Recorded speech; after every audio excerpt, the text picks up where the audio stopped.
గౌరవ సభ్యులు అన్నట్టు విడో పెన్షన్స్ గురించి లేదా ఆరోగ్యశ్రీ గురించి కొంతమంది ఇబ్బంది పడుతున్నారని, బేసికల్గా ఇది నేను ఇందాక అన్నట్టు ఎక్స్క్లూజన్ క్రైటీరియా ఏం లేదు అధ్యక్ష. Any application is based on a unit purpose. అంటే ఒక ఫ్యామిలీ ఒక యూనిట్గా తీసుకున్నా మళ్ళీ దాంట్లో ఎంతమంది కుటుంబ సభ్యులు ఉంటారో వాళ్ళందరినీ కూడా మనం బేస్ చేసుకుని మనం ఈ రోజున రాష్ట్ర వ్యాప్తంగా, అందుకే ఇందాక అన్నది అధ్యక్ష, 1,46,00,000 రేషన్ కార్డులకు గాను 4,26,44,000 మందికి మనం అర్హత కలిగించాం అధ్యక్ష.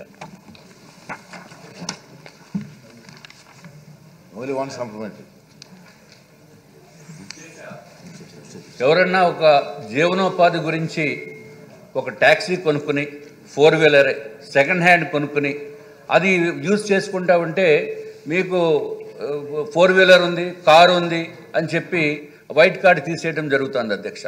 అట్లాగే ఏదన్నా చిన్న వ్యాపారం చేసుకుందామని చెప్పి ఒక యంగ్ ఎంటర్ప్రినర్ అతనికి బీపీఎల్లో ఉన్నప్పటికీ కూడా చేసుకుందామని అంటే వాళ్ళకి ఇన్కమ్ ట్యాక్స్ రిటర్న్ వేస్తేనే కానీ వాళ్ళకి లోన్ ఇచ్చే పరిస్థితి లేదు అధ్యక్ష బ్యాంక్స్ వారు. అందుకని నిల్ ఇన్కమ్ ట్యాక్స్ రిటర్న్ వేసినప్పటికీ కూడా నువ్వు ఆల్రెడీ ఇన్కమ్ ట్యాక్స్ ఎస్ఎస్సి అని చెప్పి ఈ వైట్ కార్డు నుంచి తొలగించడం జరుగుతుంది అధ్యక్ష. ఇది కూడా మంత్రివర్యులు దృష్టిలో పెట్టుకుని దానికి ఏ విధమైన చర్యలు తీసుకోవాలా అనేది తమ ద్వారా నేను కోరుకుంటున్నాను అధ్యక్ష.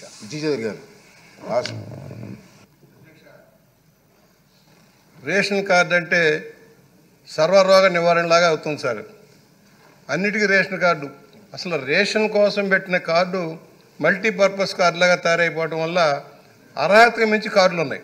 జనాభాకి మించి పేదరికానికి, అసలు ఎంత పేదరికం ఎంత, ఏ రేంజ్ వరకు కార్డు ఉండాలనే భిన్నంగా అన్నిటికీ అవసరమని ఆ రేషన్ కార్డుల వల్ల ఇవాళ రేషన్ తప్పుదారి పట్టిపోతుంది అధ్యక్ష. ప్రభుత్వాల మీద భారం పడుతుంది, రేషన్ తప్పుదారి పట్టిపోతుంది, కార్డులు లేవని ఆందోళన వస్తుంది.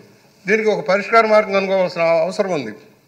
అన్నిటికీ రేషన్ కార్డును అనుసంధానం చేయడం వల్ల ఈ నష్టం జరుగుతుంది. దాని మీద ఏమైనా చర్యలు తీసుకుంటారని మంత్రి గారిని అడుగుతా ఉన్నాం. మినిస్టర్ గారు. అధ్యక్ష, గౌరవనీయులు సీనియర్ సభ్యులు కుచే చౌదరి గారు చెప్పిన మాట వాస్తవం అధ్యక్ష. ఎక్కువ శాతం జనాభా రేషన్ కార్డు ఉంటేనే అన్నిటికీ ఇది ఒక సర్టిఫికేట్ లాగా భావిస్తున్నారు అధ్యక్ష.